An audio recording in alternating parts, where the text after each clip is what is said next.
बच्चों, मैं आपको अपने पिछले लेक्चर्स में अकबर के बारे में बता रहा था कि कैसे अकबर ने यहाँ पर अपने सेकंड बैटल ऑफ पानीपत में किस तरह से अपनी विजय हासिल की हेमू को हरा के। और उसके बाद हम अकबर की प्रशासनिक व्यवस्था पर चर्चा कर रहे थे। जैसा कि मैंने आपको पहले भी बताया कि अकबर एक बहुत बड़ा स्टेट्समैन था, दूरदृष्टि थी उसमें, और बहुत ही कुशल प्रशासक था। और जिसकी वजह से उसने एक ऐसी प्रशासनिक व्यवस्था यहाँ पे कायम की, ऐसी उसने अपनी नीतियाँ अपनाई जिसने एक बहुत ही मजबूती प्रदान की मुग़ल सल्तनत को, और जिसकी वजह से मुग़ल जो सल्तनत है वो अगले 300 साल तक भारत पे वो शासन कर सकी। आज मैं आपको अकबर की एक व्यवस्था, जो मनसबदारी व्यवस्था है, उसके बारे में विस्तार से बताऊंगा कि 1570 ईस्वी में अकबर ने ये मनसबदारी व्यवस्था शुरू की। तो क्या मनसबदारी व्यवस्था थी, इसकी क्या विशेषताएं थी, इसके बारे में चर्चा करेंगे। और फिर मैं ये भी बताऊंगा कि किस प्रकार मनसबदारी व्यवस्था की लास्ट में क्या उसमें कुछ कमियां आ गई, जिसकी वजह से वो मुग़लों के पतन के कई कारणों में से एक कारण बनी। तो जैसा कि मैंने बताया कि मंगोलों और तुर्कों के वंशज जो मुग़ल शासक थे, उन्होंने 300 वर्षों तक भारत पे शासन किया। और इस दौरान मुग़ल शासन ने भारत के धर्म, संस्कृति, समाज और राजनीति और प्रशासन पे अपनी छाप छोड़ी। और इसकी वजह से एक ऐसी संस्कृति का विकास हुआ, ऐसे समाज विकसित हुआ जिसे हम कहते हैं ना, गंगा जमनी तहजीब, यानी दोनों, जिसमें इस्लाम का और हिंदू धर्म का दोनों का सम्मिश्रण था। और इसको स्थापित करने में, या इसको इस संस्कृति की शुरुआत करने में अकबर का बहुत बड़ा योगदान रहा है। तो मुग़लों के सुदृढ़ प्रशासन के आधार थी ऐतिहासिक मनसबदारी प्रथा। मनसबदारी वो व्यवस्था थी जिसने एक सुव्यवस्थित और शक्तिशाली साम्राज्य की नींव डाली। ये मनसबदारी जो थी, ये सैनिक नौकरशाही पे आधारित व्यवस्था थी। मनसब असल में फ़ारसी का शब्द है जिसका मतलब होता है पद, ओहदा या दर्जा। मनसब व्यवस्था की शुरुआत खलीफा अब्बास सईद नाम के शख्स ने किया था, लेकिन इसकी कोई स्पष्ट जानकारी नहीं है। बाद में मंगोल शासक चंगेज़ खान ने अपने सैन्य प्रशासन का गठन किया और इस व्यवस्था के अंतर्गत किया। उसकी सेना दशमलव प्रणाली पर आधारित थी, जिसकी छोटी इकाई 10 और सबसे बड़ी 10,000 थी। लेकिन हम अभी मुग़लों की बात करते हैं। मुग़लों में जैसा मैंने बताया कि अकबर ने इसकी शुरुआत की थी।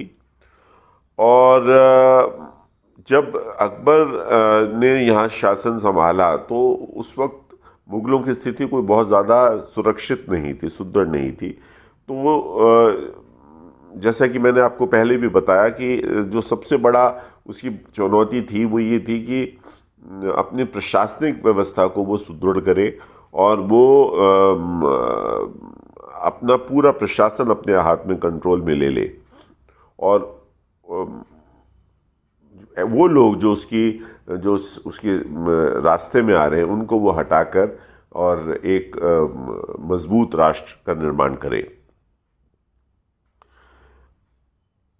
जब इसने मनसबदारी व्यवस्था शुरू की तो उसने अपने अधिकारियों की नियुक्ति की। उनको सैनिक और असैनिक दोनों तरह के अधिकार सौंपे गए। जैसा कि बताया गया कि मनसब का अर्थ होता है कि मुग़ल प्रशासन में कोई ओहदा देना, और जिस पद पे तैनात किया उसे मनसबदार कहा जाता था।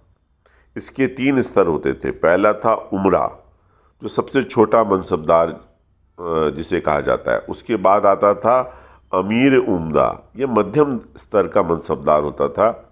और सबसे बड़ा होता था अमीर आज़म। अब सवाल ये होता है कि इन स्तरों का निर्धारण कैसे होता था। दरअसल मनसबदारी व्यवस्था में 2 महत्वपूर्ण शब्दों का उपयोग किया जाता है। पहला है ज़ात और दूसरा है सवार। ये हमेशा आपको जब भी मनसबदारी व्यवस्था के बारे में आप पढ़ेंगे तो ये दोनों शब्दों को आप ध्यान से पढ़िए। ज़ात का मतलब होता था किसी व्यक्ति को सौंपा गया व्यक्तिगत पद, और दूसरा होता था सवार, यानी किसी मनसबदार को कितने घुड़सवार मिलेंगे या घुड़सवारों की संख्या क्या होगी, और वो तय करती थी कि दरबार में उसका कितना बड़ा ओहदा होगा। बादशाह अकबर ने मनसब की जो सबसे छोटी इकाई जो निर्धारित की, उसमें 10 से लेकर 500 तक के घुड़सवार थे, और सबसे बड़ी इकाई में 14,000 घुड़सवार थे।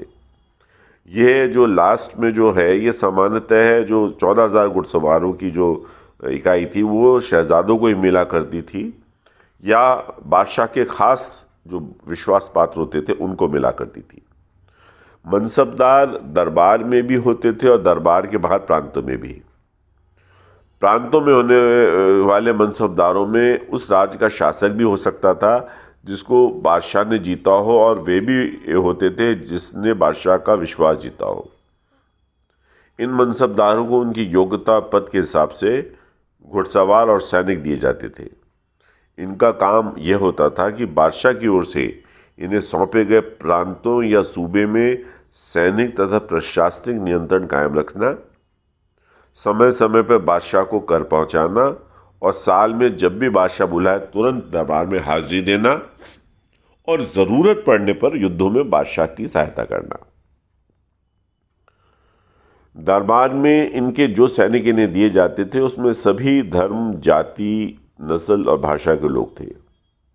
बादशाह ऐसा इसलिए करता था क्योंकि उसे डर था कि अगर एक समूह में एक ही तरह के लोग होंगे तो उनमें एकता बनेगी और किसी दिन वो विद्रोह कर देंगे। लेकिन बाद में यही बादशाह के लिए परेशानी खड़ी करने वाला बना, उसकी चर्चा हम बाद में करेंगे। मनसबदारों को बादशाह से सेवा के बदले नगद वेतन मिलता था, और कुछ लोगों को जागीरें भी मिला करती थी। तो वेतन पाने वाले मनसबदार को नकदी और जागीर पाने वाले मनसबदार को जागीरदार कहा जाता था। जिनको जागीर दी जाती थी उनको उस जागीर की देखभाल भी करनी पड़ती थी। इसमें खेती का विकास करना, किसानों की सहायता करना, फसल के बाद लगान इकट्ठा करने को बादशाह को देना, यह सब मनसबदार की जिम्मेदारी होती थी। मनसबदार को इतना कुछ मिलता था कि उसकी ज़िंदगी मज़े से कट रही थी। विलासिता में कोई कमी नहीं थी, और हो भी क्यों ना, ये लोग मुग़ल सत्ता के स्तंभ थे।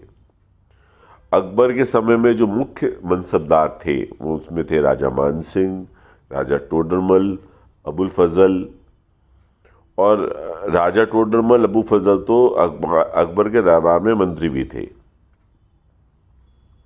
हालांकि हैरानी की बात यह है कि मंत्री नहीं होने के बाद भी राजा मानसिंह के पास अबुल फजल या राजा टोडरमल से ज़्यादा बड़ा मनसब था। इससे सीधा सीधा हम ये कह सकते हैं कि मनसबदारी सैन्य योग्यता पर ज़्यादा आधारित थी।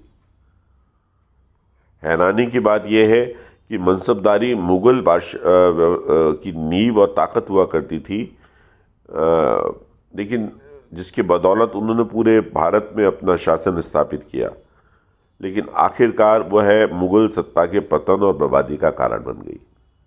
तो अब हम उस पर भी चर्चा करेंगे कि कैसे मनसबदारी व्यवस्था में बाद में क्या क्या परिवर्तन हुए, क्या चेंजेस हुए, क्या उसने अपने स्वरूप लिया, और कैसे वो इन मुग़लों के पतन का कारण बनी।